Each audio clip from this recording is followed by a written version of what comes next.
Hello, and welcome to On the Road with JHU and Hopkins at Home. In tonight's program, we are going to explore the concept of terroir in food and drinks with a focus on wines and the grapes from the vineyards at Crawford Beck Vineyards here in Amity, Oregon. I am Eugenia Liu, an alumni of the Krieger School of Arts and Sciences, and I am going to be your moderator for tonight's event. It is with my great pleasure to introduce our speakers tonight, my dear friends, David and Jeanne Crawford Beck. David and Jeanne are Johns Hopkins alums from the School of Medicine, viticulturists, and they own the Crawford Beck Vineyard. David and Jeanne share a lifelong passion for wine, and they are strong advocates of the Oregon wine industry, including certified sustainable farming. I'm personally very excited to embark on this tasting journey with them tonight, and I hope you guys are going to enjoy this as well. We are also joined by two wine enthusiasts, Professor Bill Egginton, who's the Decker Professor in Humanities and Director of the Alexander Grass Humanities Institute, as well as Professor Tom Lectka, the Jeanne and Norman Scowe Professor of Organic Chemistry. Bill's going to provide a deep knowledge of the culture, literature, and philosophies of Europe and Latin America, and he teaches European and Latin American literature and thought. He has extensive personal and professional experience with wines. And in fact, I think he spent many of his years thinking about his topics over a glass of European or Latin American wine. So I think he's going to be able to offer some really great parallels and similarities between what we're tasting tonight and what he's experienced from his past. Tom is an organic chemist. He's experienced in working with natural products and aroma compounds, many of which are found in wines. Hundreds, if not thousands, of wine aroma compounds are actually identified, and he's going to be able to comment on the chemistry behind what we're tasting tonight. Before we turn to the speakers, I have a couple of comments. One, each of you should have received a handout, and it's really important for you guys to pull that handout and follow along tonight. That handout is really going to help us better understand some of the critical points that David and Jeanne will be making and sharing about the concept of terroir. So please have that handy and pull it up and use it as a guide to follow along in tonight's discussion. The other important thing to note is that we have a chat box below the viewing window. So if you scroll down, you'll see a little chat box, and we welcome any questions and reactions to the wine. This is really meant to be an interactive process. We really want to share our thoughts and our comments around the wines that we'll be tasting tonight. So please definitely use that chat box. And with that, I'm going to welcome our panelists, and we're going to get the evening started with David and Jeanne. So it's so nice to see you guys. It's been quite a while since I've been able to visit with you in person, and I'm really super excited for tonight's event. Could you start us off with an introduction to the concept of terroir and how that concept is so important to what you guys do? Thank you very much, Eugenia. You're absolutely right. It's been way too long since we sat around and opened a lot of bottles of wine. And so we need to do that soon. Thank you also for Hopkins for putting on something like this. This is a topic that is near and dear to our hearts, something we spend a lot of time thinking about because we are really deeply interested in wine and have been so for 55 years or so. I wanted to start out this discussion using the phrase sense of place rather than throwing around that arcane word terroir without defining it. So here goes. Let's talk about what terroir means and why a sense of place is an appropriate comparison. There are many reasons that we buy food other than just what's on the shelf at the grocery store. How we choose what we drink or what we eat. There are different reasons for all of us to make those choices. But one particular strategy that one uses, at least with some foods, is it's based on the flavor profile that one prefers in that particular food. That flavor profile might be called a sense of place or terroir. Terroir comes from the Latin word terra for earth via French. And it's an interesting word. There are very few comparisons for that word in other languages. In fact, there's none in English. So we've just simply preempted the French and taken their word over and made it part of our language. The only other language that I know of that has a word that has a similar connotation is Italian. The word tenuta implies a sort of sense of place about it. Many people who talk about write about food or talk about food, or scientists who consider the components of food, think of terroir as soil, but most of those people also know that terroir is much more than soil, as important as that is. In fact, one of the few really good definitions of terroir that I've found is on page 2 of your notes. It comes from a book by a person named Rowan Jacobson called American Terroir, published in 2010. And I want to read it to you because it's really important to put all of these words in our lexicon here. Terroir is a partnership between person, plant, and environment to bring something unique into the world. The soil and climate set the conditions. The plants, animals, and microorganisms respond to them, and then people determine how to bring the goodness out of these foods and drinks. Well, is that all there is to terroir? I mean, that's great. You know, maybe we know what we need to know. The answer is no, that's not all there is. Even if you accept my description of the meaning of terroir at face value right now, there are still other components in our choices of food. There's your genetic makeup, the receptor complexes on your palate or your nasal cavity, the things that you've inherited, and indeed how you've trained those taste and aroma components. Yeah, in fact, it really is true. You can train them, believe it or not, and some people spend a great deal of time, whether they're called chefs or sommeliers, they spend a great deal of time training their organoleptic skills.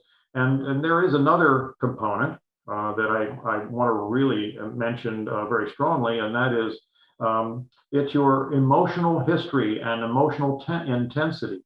The classic example of this is, for those of you who remember your French literature or from your French class at Hopkins or wherever you studied French, is the Marcel Proust novel, À la recherche du temps perdu.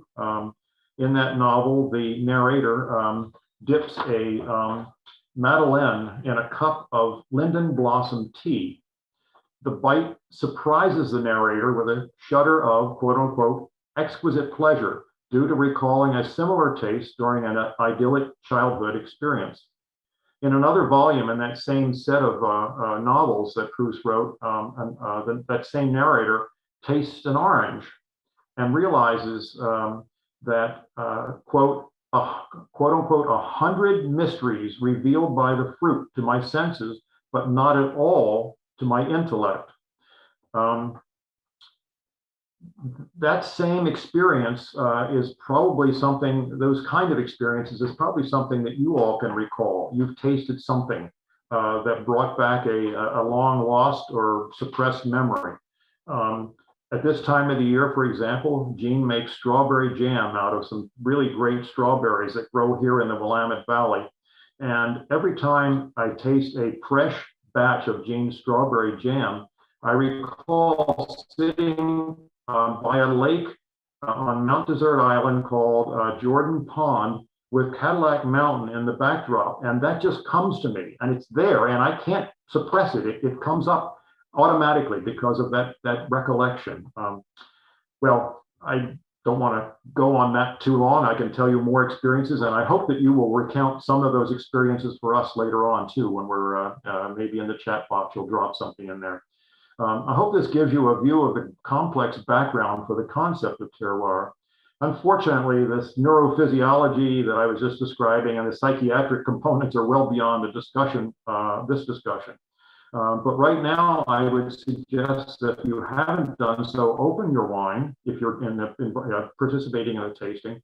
And if you have opened it, pour about 2 ounces in your glass, and then swirl it. Close your eyes. Concentrate on the aroma in the wines. Do this several times. Make notes, please, of what you smell, because the wine may change during the course of our discussions. And David, can I ask you a question? Did you want us to start with one or the other bottle in particular? No, but I want you to do both of them together. Yeah. Okay. As you swirl it, the volatile organic compounds will escape into your glass. And if you stick your nose down in there, don't be shy. They'll escape into your nose. I'll bring you back in a moment to sip some wine, but if you really want to, by all means, sip it. But make notes, please. Write down what you taste. This is a hard job, and like I said, people train themselves to be able to do that at great length. Name the analogs from your diet, from the tastes and aromas that you've experienced elsewhere. You don't have to do it in chemical terms. Just make it liken it to something that you've tasted elsewhere.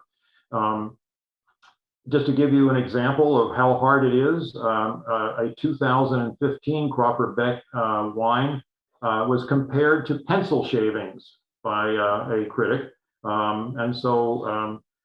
Where that came from, I have no idea, but that gives you a sense of how hard people work to give names to what they taste. Your sense of smell is the most powerful of your organoleptic components, and that's why I wanted you to start out with the smelling it first before you tasted it. Before we begin our exploration of some terroir in the vineyards, though, I just want to mention and put a landscape before you so you understand when we talk about terroir that this is not something that's unique to wine. Terroir has been studied and explored with things like maple syrup from Vermont, potatoes from Prince Edward Island, honey from various places, avocados from a particular region in southern Mexico, white truffles that come either from the Langhe region of the northern Italy or also from Bulgaria and Hungary, blue cheese from various places, in particular from southern Oregon. There's a blue cheese that has a worldwide reputation. Coffee, of course, has a distinct terroir to it. Tea from southern China is well known to have a very specific terroir. Oysters, of course. Anybody who's eaten oysters up and down the East Coast know that every one of those oysters have a different flavor profile. And Jeanne and I, having grown up on the near the Chesapeake Bay, know those oysters from the Chesapeake Bay when they were plentiful. Believe it or not, there was a time when that was the case, and now our oysters, I'm sorry to say, actually are the ones that come from the Puget Sound and near Western Washington. We could go on and on, but we're really here to talk about wine. We've been partial to the subtle, Jeanne and I have been partial to the subtle, delicate, feminine Pinot Noirs of Burgundy for many, many years. But we found that if one looks hard enough, we can find the same qualities that one finds in Burgundy in the Pinot Noir wines from the Willamette Valley. So let's taste some now. Stick your nose into your glass and then taste.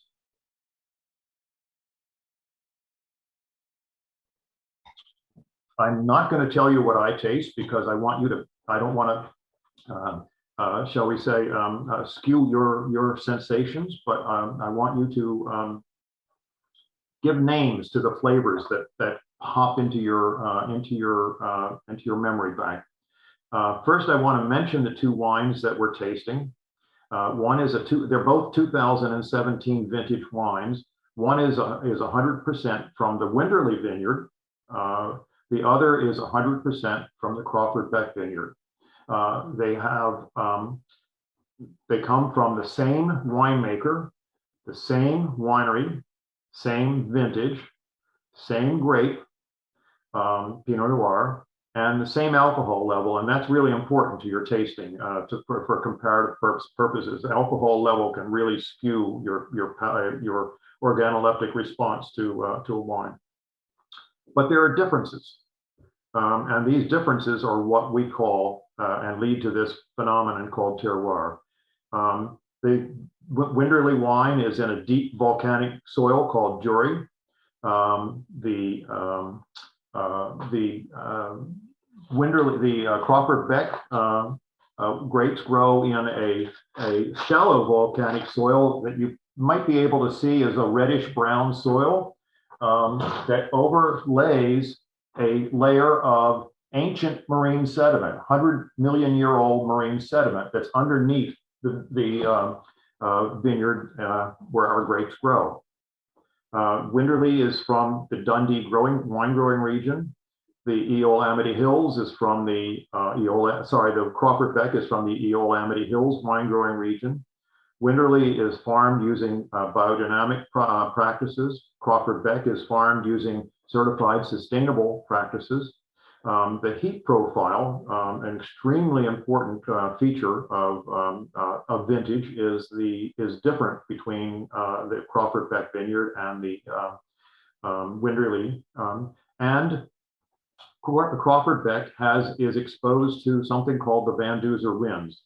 Now, let me tell you about those. If you go to page 5, you'll see a map. And in that map, you'll see, first of all, where the red arrow points to the Winderlea Vineyard, and another red arrow points to the Crawford Beck Vineyard, and there is 20 miles between those two. So that northern Willamette Valley wine growing region is sandwiched between the Coast Range of Oregon and the Cascade Range of Oregon. And a feature of the Coast Range is that it has a gap in it. It has a gap called the Van Duzer Gap. And if you see, I put a little whiff of wind blowing through that Van Duzer Gap. And you can see that it blows right straight across the Willamette Valley, right up the hill where the grapes are grown. And that's extremely important for us because the breezes that come off the Pacific Ocean every afternoon at 3:30 or 4 o'clock as the onshore breezes start to flow, cool the Crawford Beck Vineyard and preserve the acids and the sugars in the grapes and increase the concentrations of those chemicals in our wine, which makes the Crawford Beck wines much brighter and much more, much crisper in their characters. Well, let's talk about now Crawford, the components of terroir. Look at page 6, and you will see that I've broken down terroir into a number of components, a number of elements. On the left-hand side are the components that are fixed, that is, they're not changeable by humans. They're not necessarily fixed because part of them are elements of vintage. The components at the top in pink are actually fully at the management of humans. They're all managed human changeable. And then in green and blue, you see the intersection of those components of terroir. So let's just talk a little bit about the macroclimate.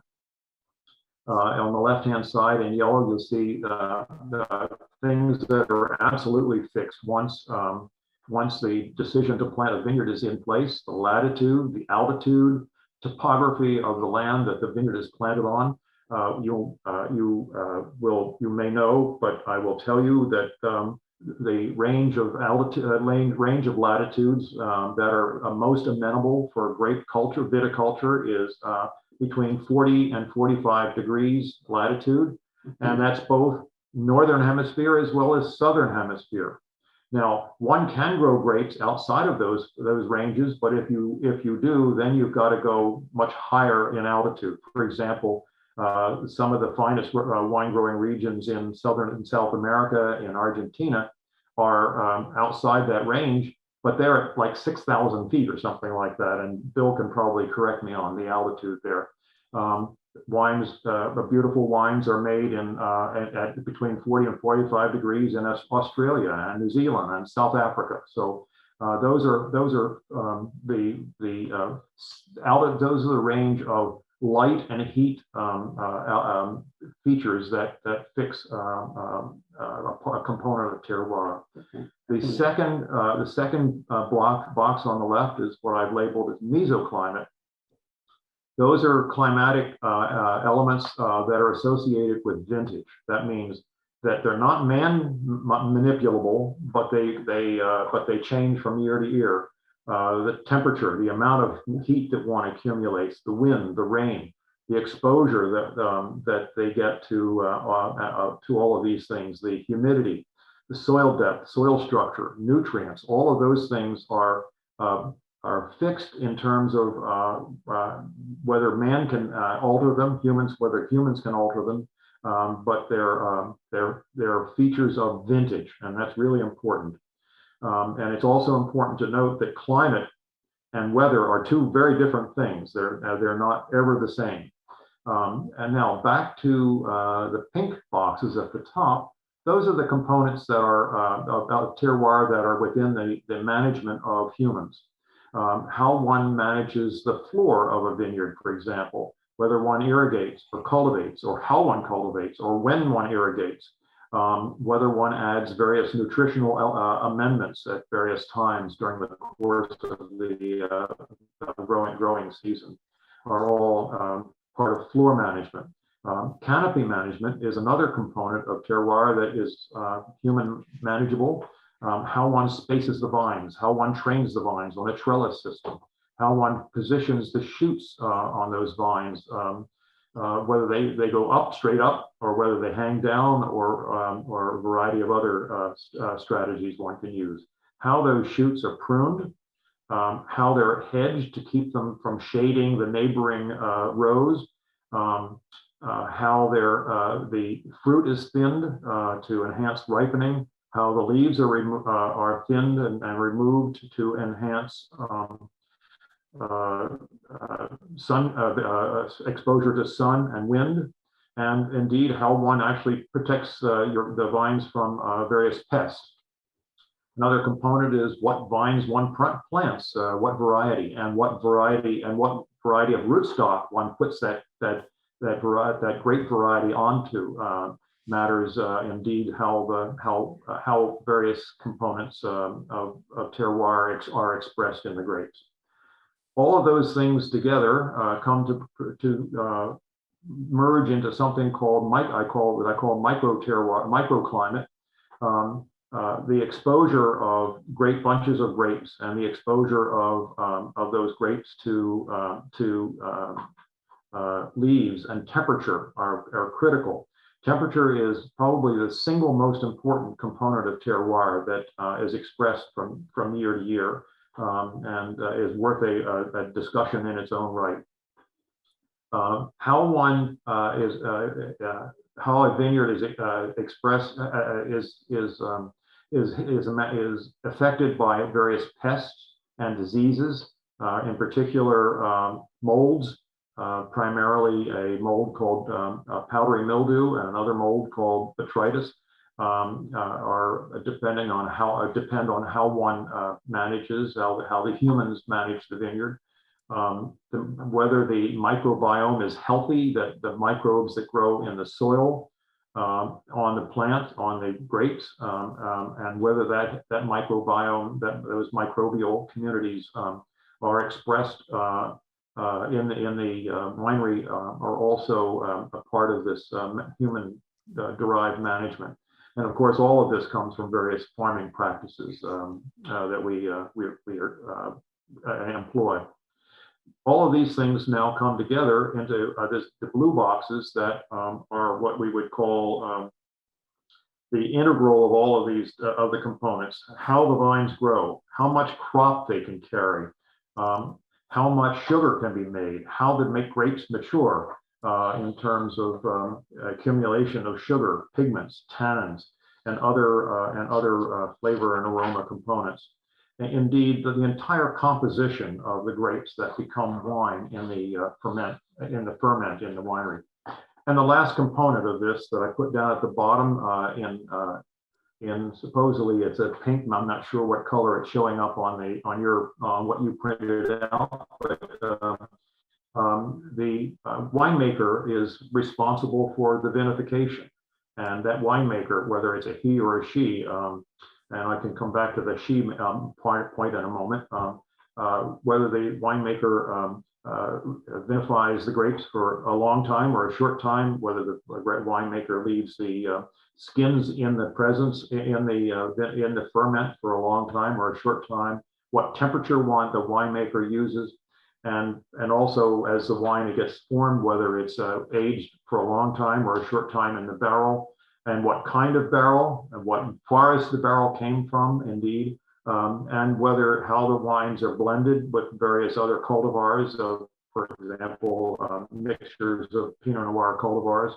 and how long they're aged in barrels as well as in bottles. These are all components that result in something called wine quality or wine qualities, depending on how you're framing it. From this discussion, I hope you can see how the broad concept of terroir determines the characteristics and qualities of food that we choose. Let's talk a little bit about the wine now. I want to know what you taste. There's no right or wrong answer. What you taste is, in fact, what you taste. As I said, it's really hard work to give all of those flavors and aromas names, but it's something that will help you assess whether this is a wine that you like and want to drink again, for that matter. By all means, put it in the chat box so we can share some of these some of your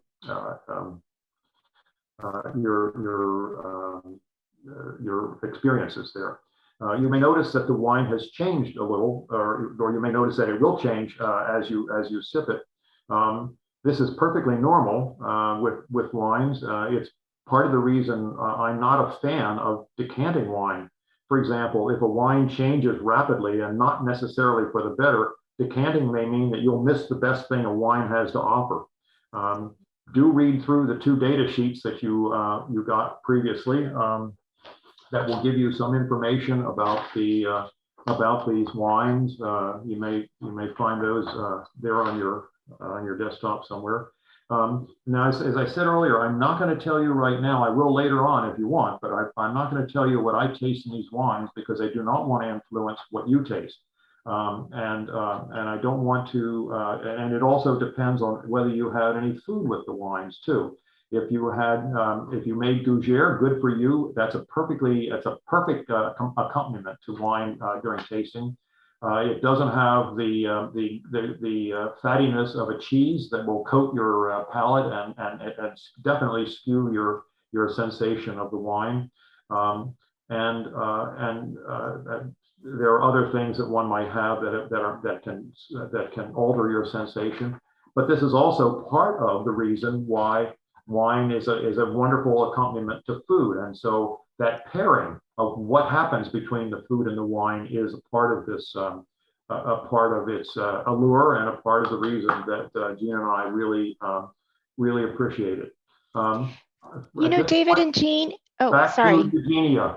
No, I was going to actually ask you, you guys mentioned that the heat index can play a really important role in the wines. Do you guys look for something in particular to determine whether it's a good vintage? There's a lot of concepts here, from the mesoclimate to things that may be fixed by nature, variable by nature. Are there a combination of things that we should look for when we're trying to figure out if it's a good vintage? I think a lot of us may have stood in front of the wine aisle and we know that there's a 2010 or a 2011. Is there something that you guys look for and say, you know what, that's going to be a good vintage? The first thing that I look for, you're absolutely right. Vintage is all important. But the first thing that I look for is the maker, who made the wine.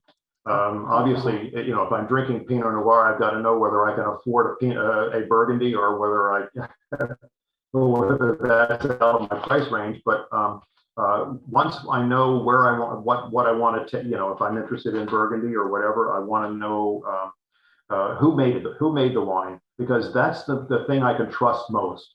A winemaker is not going to release something with his or her name on it without it being of significant quality.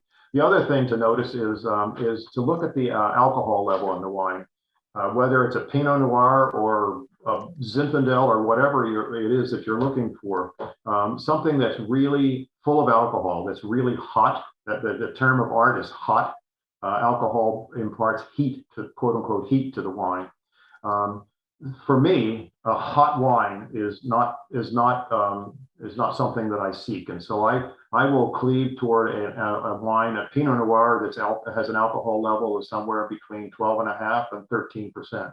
A 15% Zinfandel is going to be impossible to taste food with, because it's going to be so hot that all you'll ever be able to eat is a lot of poblano peppers or something like that.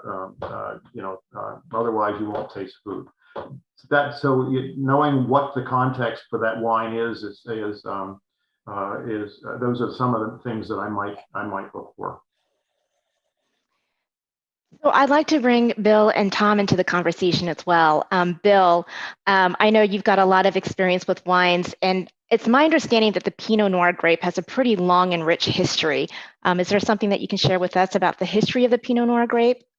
I absolutely would love to, and it does indeed. Pinot Noir is considered one of the great noble grapes of France, and in that way, my own personal wine history also intersects beautifully with Pinot Noir. I actually started learning about wines as a student in France when I was studying at the Université de Lyon. The closest region for us was the Beaujolais with the Gamay grape, and there's a long history about the relationships between the Gamay grape and the Pinot Noir, which is sort of confrontational in some ways that I can make some reference to. The other region directly to the south is the Rhone Valley, and with some truly fantastic wines, Hermitage, Côte du Rhône, and Côte Rôtie.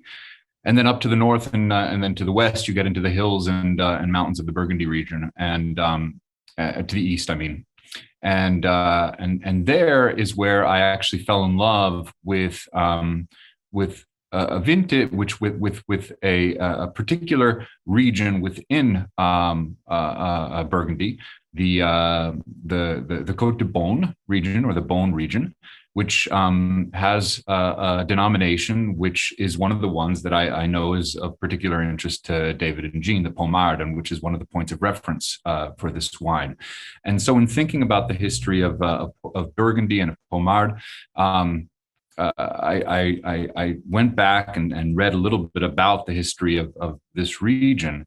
And one date comes to mind of particular importance, and this gives you a sense of how old this history is. And in fact, the history goes quite a bit further as well, and I can delve a little bit further back. But we're talking about specific dates that we know that are close to 1,000 years ago that began to establish just how important Burgundy would be to the history of wine going forward. So in 1171, for example, the King of France at the time issued a decree, and this was based on the growing popularity of wines that were made by Cistercian monks who originated from the Abbé de Sisteau, which is in the exact region that we're talking about in Burgundy, and who had long developed the traditions and techniques that would eventually become key to the French art of winemaking.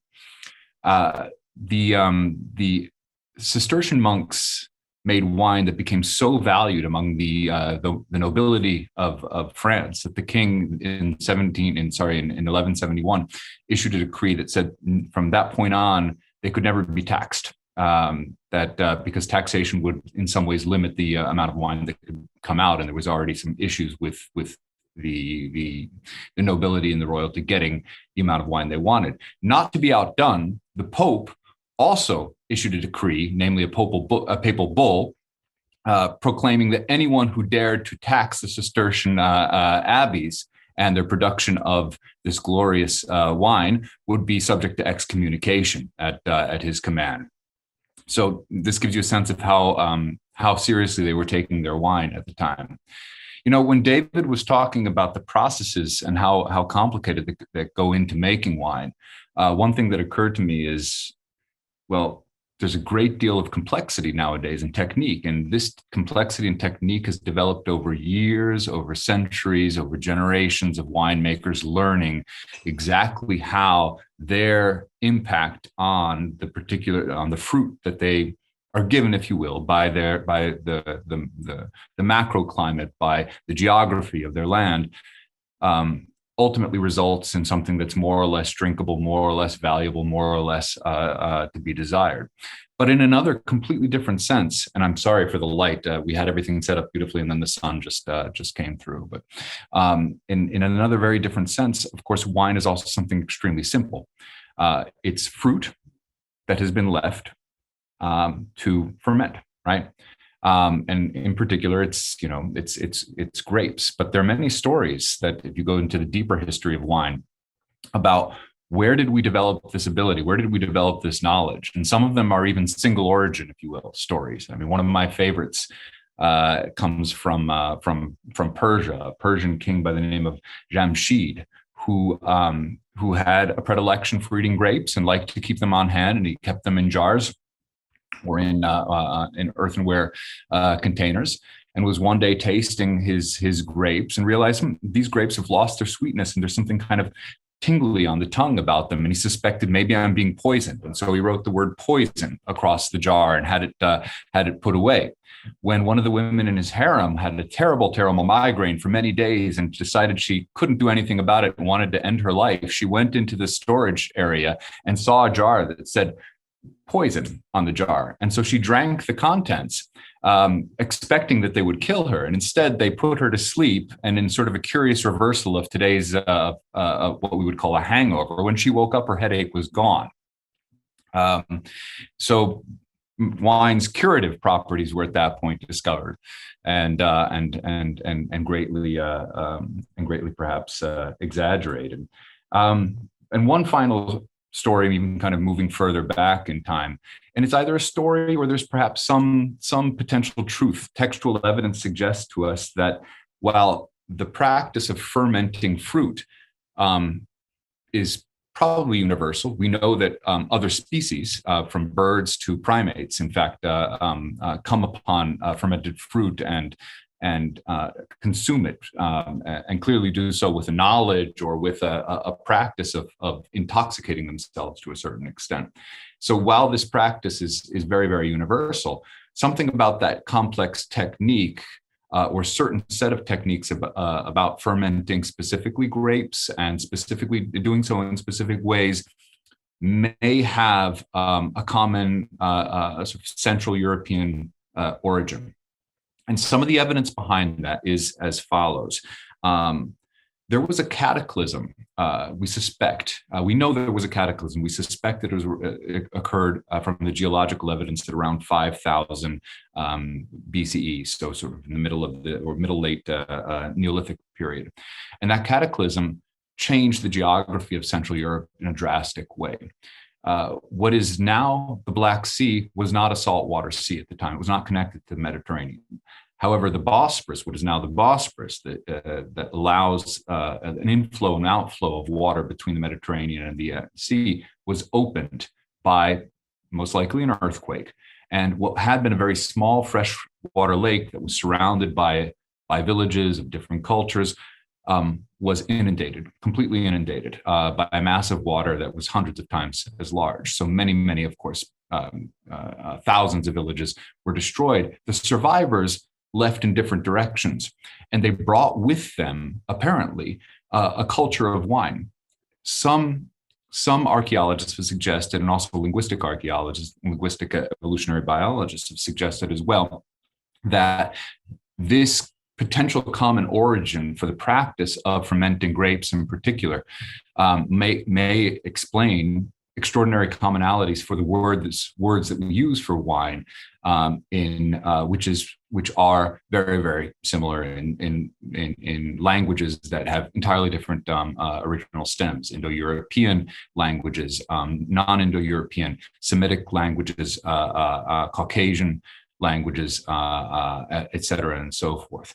And we see textual evidence in texts that we know quite well, be it from Gilgamesh, which stems from that area and that speaks of a great inundation and whose hero does in fact get intoxicated, to in fact Genesis, which of course includes a story of a great inundation and an escape, and Noah, who in fact intoxicates himself, drinks wine, that's specifically mentioned in the text, gets very happy and undresses as a result of his intoxication and his imbibing of wine.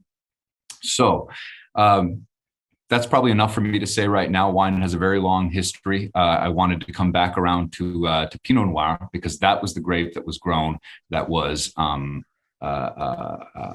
perfected by those monks in the hills and mountains of Burgundy, a much more difficult grape to, as I'm sure David and Jeanne can tell us, to grow than some of its cousins, in particular Gamay. And it was a kind of economic battle between the growers and producers of wines made in Burgundy and the oftentimes referred to or considered lesser wines of the Beaujolais region, which use Gamay, that really solidified the practice of dénomination contrôlée and making distinctions based on region that would be then safeguarded. And in fact, the Beaune region that where I discovered Pommard, and which is so important, in fact, for our discussion of these beautiful wines that we have the privilege of tasting today, that Beaune region was one of the first instances where the quality of a wine and the specific characteristics of that wine overcame distance, the difficulty of bringing products to certain markets, precisely because people began to recognize that the wine that comes from this area is worth us spending money on it, and spending money that was far beyond what we would spend for regions right next door. So the Pinot Noir, to go back to your original question, really does have a long and very rich political, economic history, and in some ways sits at the acme of this highly complex and very ancient history of winemaking. I can definitely see why it's a noble grape based on that history. So Professor Tom, I know that you're probably going to have some comments around the wines. And before we jump into what we're tasting, because I'm also seeing some folks share their thoughts about this wine in the chat, and please continue to do so. And if you guys have questions, please make sure you put that in the chat as well, because we're happy to answer any questions here tonight. I have to ask, because David and Jeanne said one of their vintages tasted like pencil shavings. What chemical compound would cause the wine to taste like pencil shavings? Well, it would, in all likelihood, be a combination of many different compounds, but something can be said about the class of molecules that would cause that particular aroma. For example, chemical compounds that contain nitrogen, especially nitrogen and sulfur in particular. So there's a very fine line between bad sulfur and good sulfur. If there's too much sulfur, the wine is off, and it imparts a very unpleasant characteristic. But if there's a little bit, it can be phenomenally interesting, and it can impart qualities such as pencil shavings and some of the barnyard aromas that have been associated with high quality Pinot Noir, especially vintages that have been aged, for example. So these compounds that would produce the sensation of pencil shavings could also include various fairly large molecular weight alcohols. And alcohols can give you all sorts of interesting aroma responses. Or it's also possible that carboxylic acids can be present as well.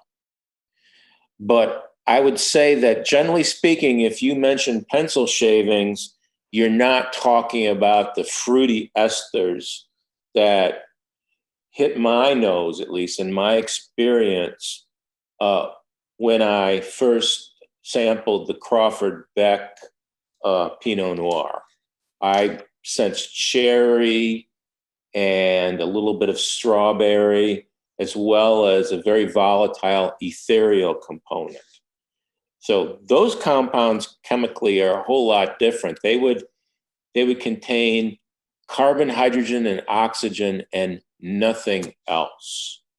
And they are, generally speaking, viewed as being fruity, perfuming,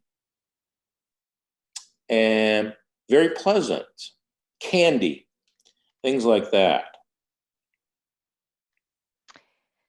So, and I think, folks, what about the Winderlea? What were you tasting there? I think I'm seeing on the comments that some folks think it's more earthy, spicy than the Crawford Beck. And I'm seeing comments that say the Crawford Beck is definitely more like a berry or a fruitier, or has a fruitier aroma. So in terms of like something that might give more of a earthy or spicy, is there a certain chemical compound that the Winderlea wines are showing? So I have to compliment the Becks on providing two different wines that, at least to my palate, demonstrate such a great contrast. In the case of the Crawford Beck, I sense the fruit and perfume in the nose and in the body. In the case of Winderlea, on the nose, I get some of that classical, legendary, or stereotypical qualities of Pinot Noir involving earth and barnyard and a little bit of, to be, a little bit descriptive, a little bit of cat piss, but in a very good way. I mean, you experience these things in wine and you say, well, it's like this, but until you taste it yourself, you don't understand that it can be a very positive quality. Someone in the case of the Winderlea, I think that the nose definitely had some volatile components containing sulfur and nitrogen, for example, amines.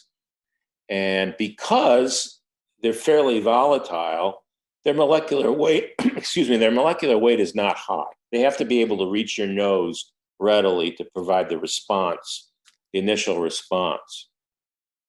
On the other hand, on the body, I sensed that there was underlying fruit, which could be indicative of the fact that there are higher molecular weight esters.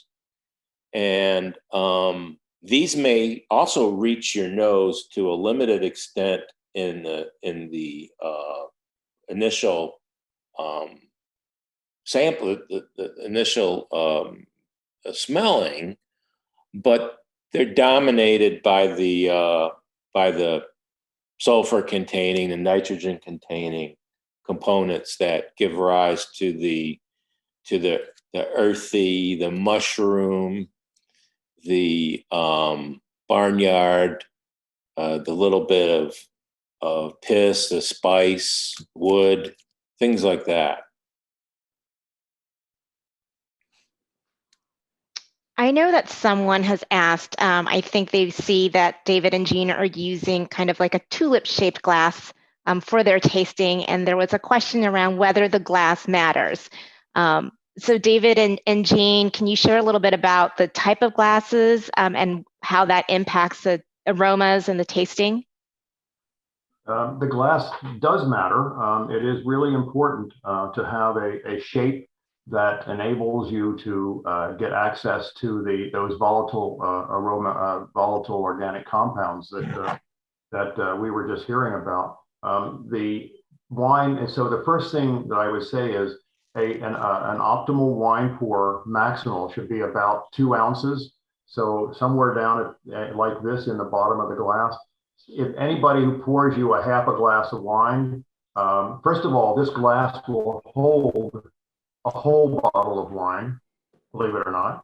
The second is, if that happens, then there's no room at the top for you to be able to sense some of those aromas that escape. So with a glass this shape, the whole glass can become a part of your extension of your nasal cavity, and you can really get your nose down in. So that glass, the shape of the glass is really helpful to one's sensation and enjoyment of the wine.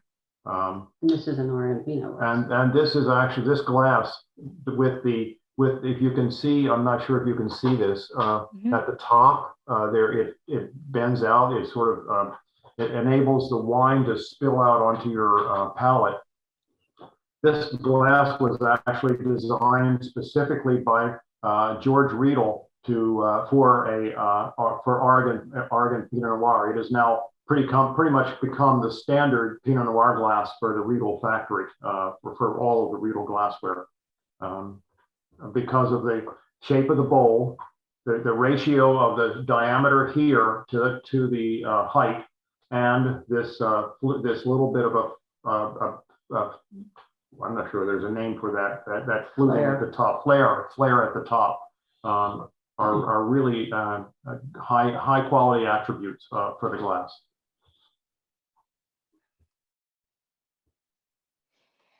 Bill, how does some of the wines that you've tasted today compare with some of the wines that you tasted in Europe and from the Beaune region or from the Burgundy region? So I have to say that's one of the reasons why I was so delighted to recall those stories in particular of the Beaune, and I noticed on the tasting notes and on the background to the wines that we read that Pommard was one of the references there.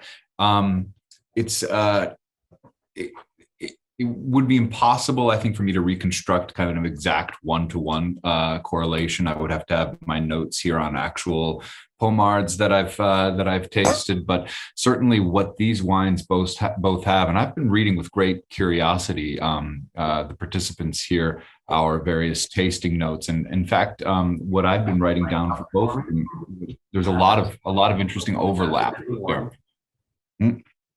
David, did you say something? Yes. No, there's a lot of interesting overlap as well. But my sense is that, I was very appreciative of the fact that these wines, when I tasted them, did indeed recall to me the experience. I mean, almost in like a Proustian way that David was describing with the Madeleine. In a Proustian way, those moments of first tasting Pommards up in the Côte de Beaune area in Burgundy, and saying, oh wow, this is a wine that I definitely would like to return to on many occasions, or in drinking them during the time of my studies many years ago. So there is that sense of the way such a complex set of flavors, such a complex layering of tastes can recall moments, restaurants, meals, particular conversations, visits, and the image that I do have when I visited the Beaune for the first time, it was of going up these steep hillsides. It was of kind of a misty, moist terrain that was somewhat.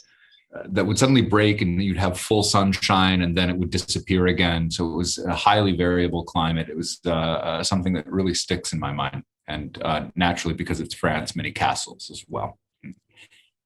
That's always the fun part of visiting France, right? Is all the castles that you get to to get to see. David and Jeanne, I know that you guys have an incredible vineyard. Are there key times in the seasons that kind of really help develop some of the flavors of the wine or the aromas of the wines? And what are those, key points in the season, and what are you looking for at those key points? Thank you so much for that question, Eugenia. That's a really, really critical question. The temperature of the environmental temperature, the accumulation of heat in the vineyard is throughout the vintage. And when that accumulation of heat happens is just the single most important feature in the development of grapes and the flavors in the wine.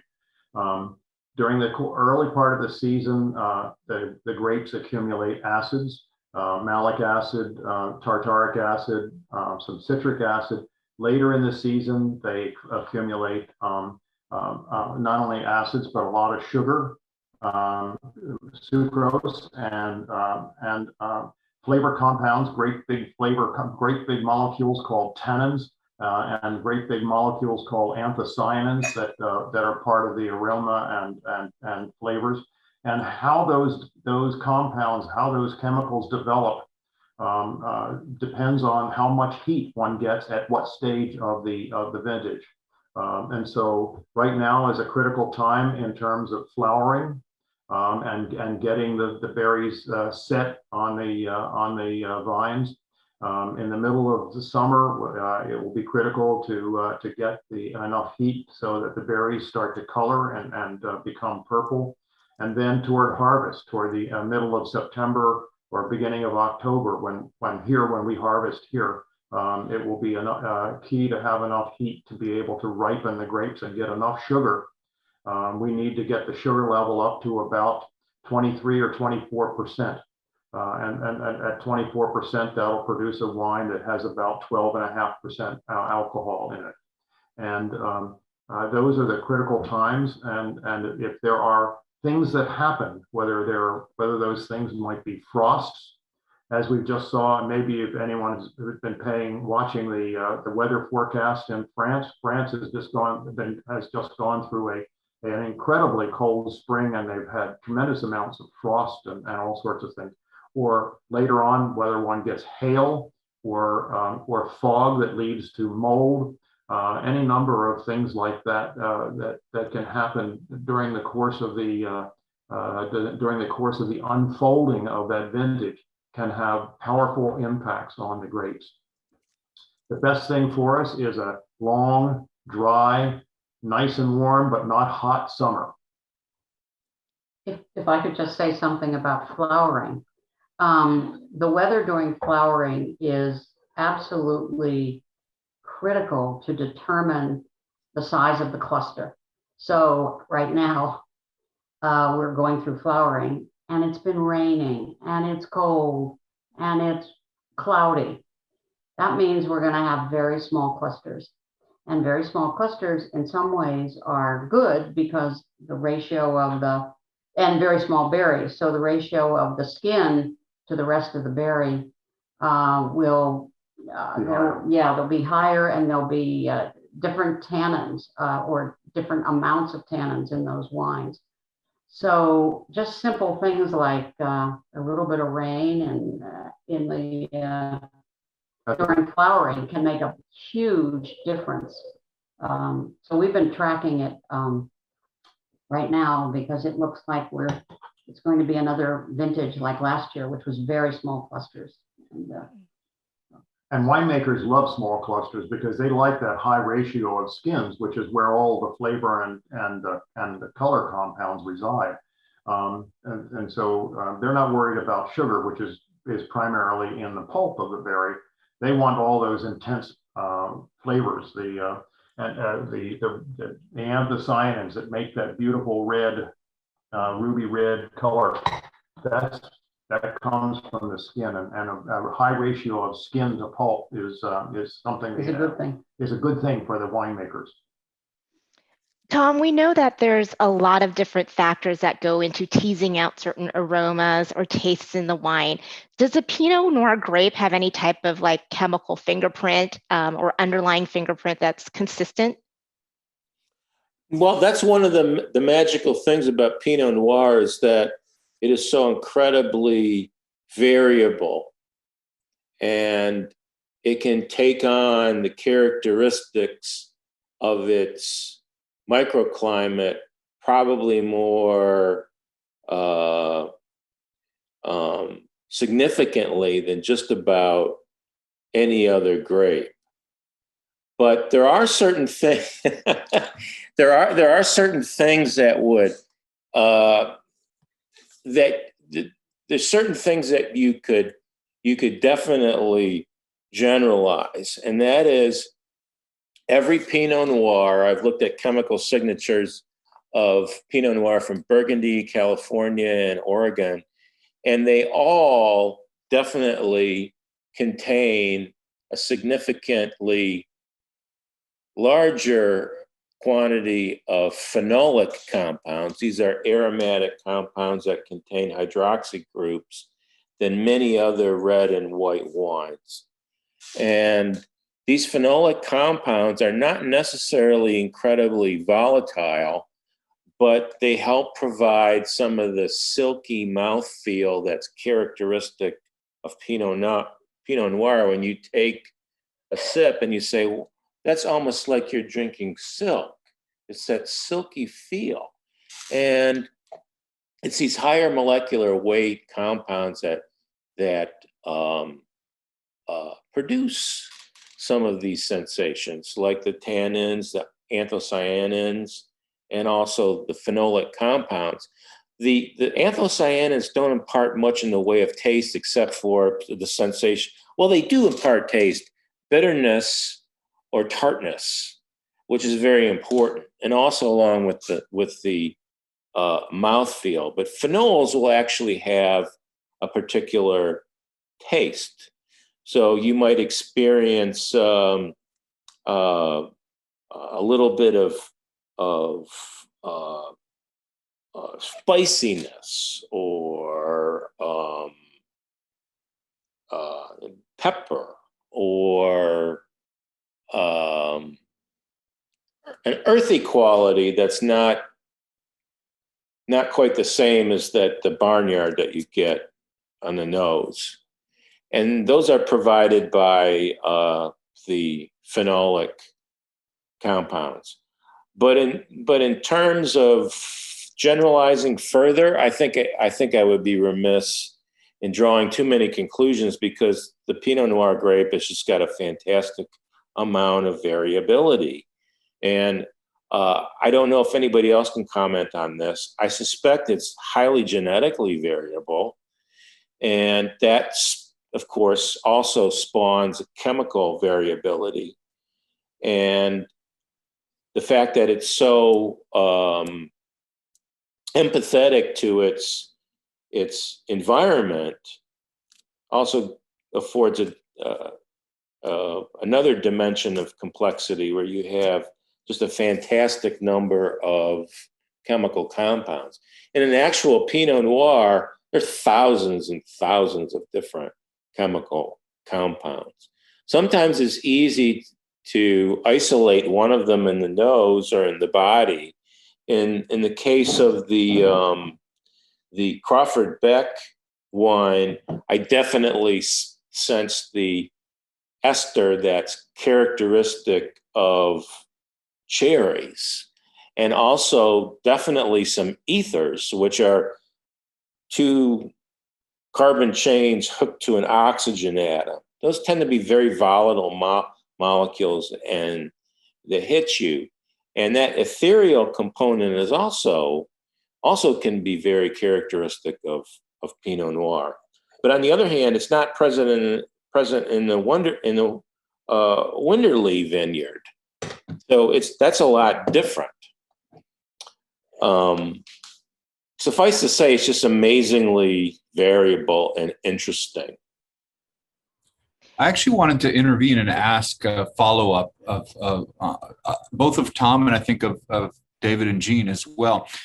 From the history of Pinot Noir, one of the aspects that stands out seems to potentially come in conflict with what Tom was referring to as its kind of variability. I mean, I would read in its variability the idea that it can not only, well, the fact that it can respond to different climatic influences means that it does well in a variety of different climates. But one thing that one reads that stands out in the history is how fussy Pinot Noir is. And I guess in that sense, the question goes a little bit more towards Tom and Jeanne. I mean, one of the reasons that it developed some of the cachet it did was because it was very difficult in the Middle Ages to, in fact, cultivate with the precision that the Cistercian monks were able to, the quality grapes that they did, whereas the Gamay, its kind of poorer cousin downstream and down the mountains, did quite well under a variety of different circumstances. It was able to flourish, but kind of created a more robust, less interesting, if you will, less nuanced wine. So it seems that on the one hand, you have this notion that the Pinot Noir can survive, not only survive, but flourish in a variety of microclimates and express them so beautifully. On the other hand, there's this idea of the Pinot Noir grape as being a kind of finicky grape that you need to treat with kid gloves. And I wonder if maybe you could speak to that a little bit, David and Jeanne, perhaps.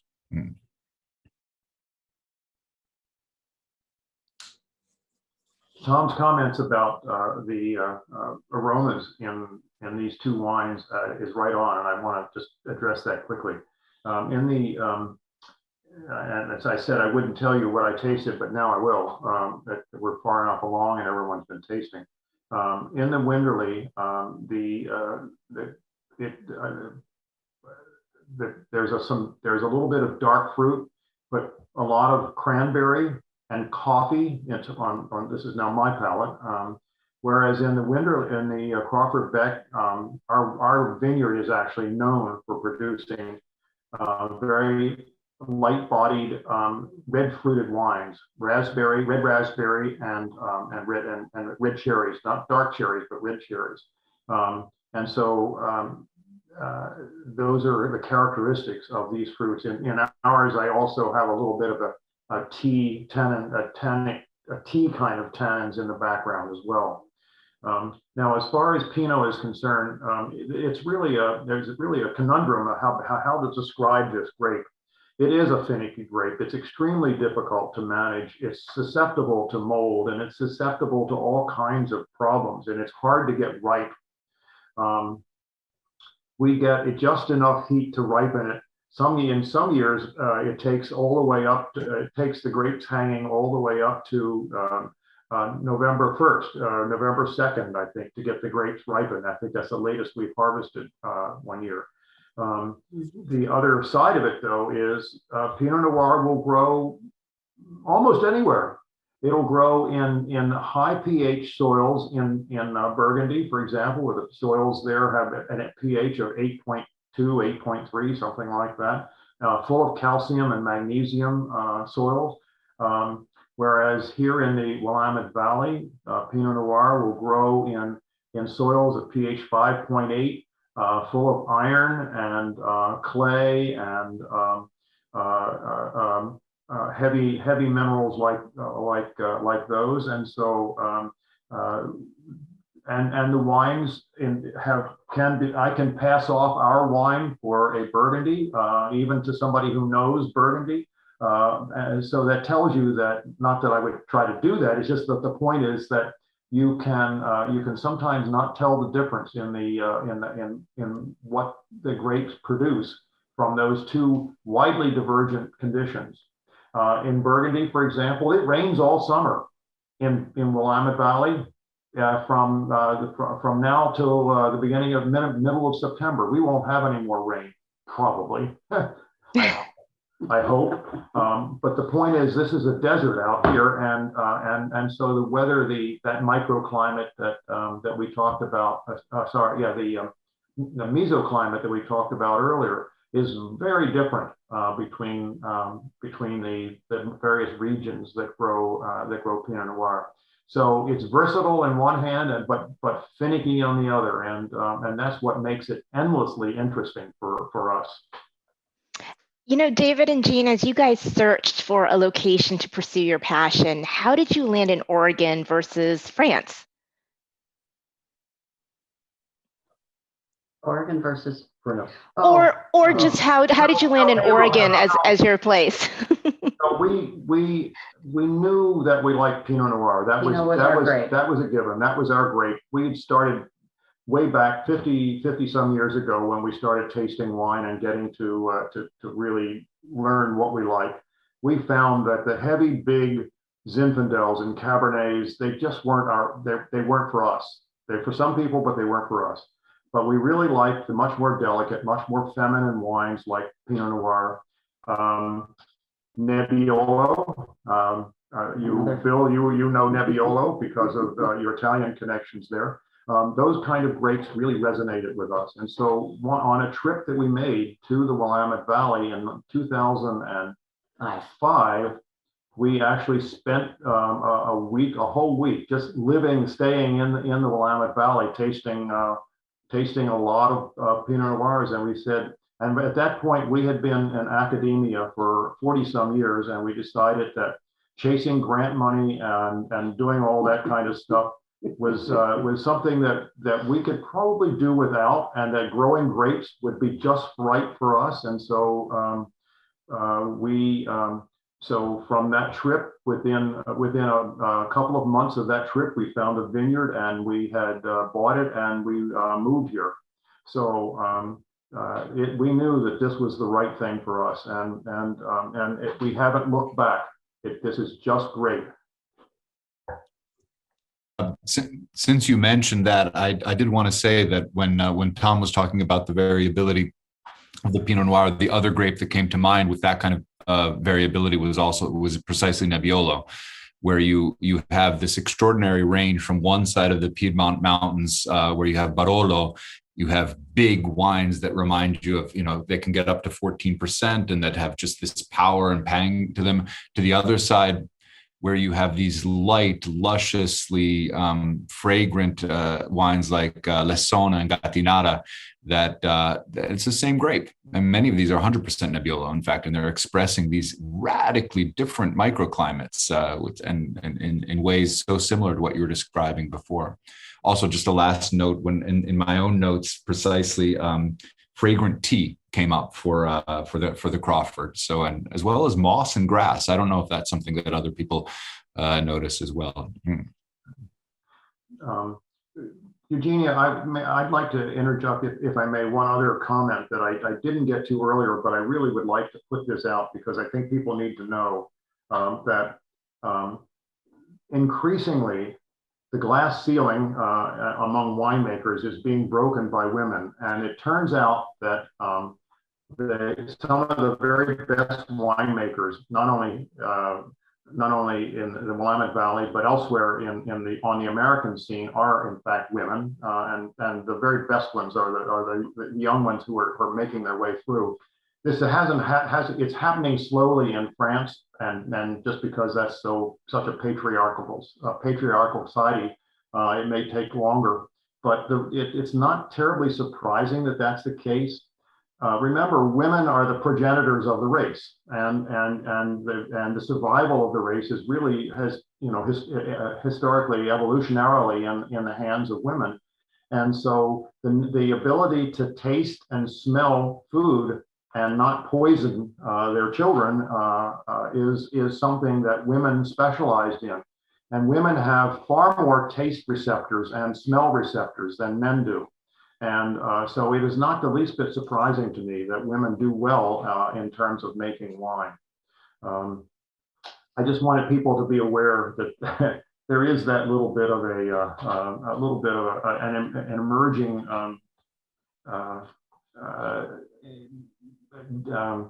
feature of the wine industry. And so when you asked earlier about what would I look for, if I know of a winemaker who is making wine, I'd probably, if they had two wines that were equally, attractive to me, I'd probably pick the one that that was made by a female. Interesting. So I know, I think we're probably closing in on the end of our session, and I wanted to see if either of you guys, David and Jeanne, Bill and Tom, if you guys had any closing comments to offer.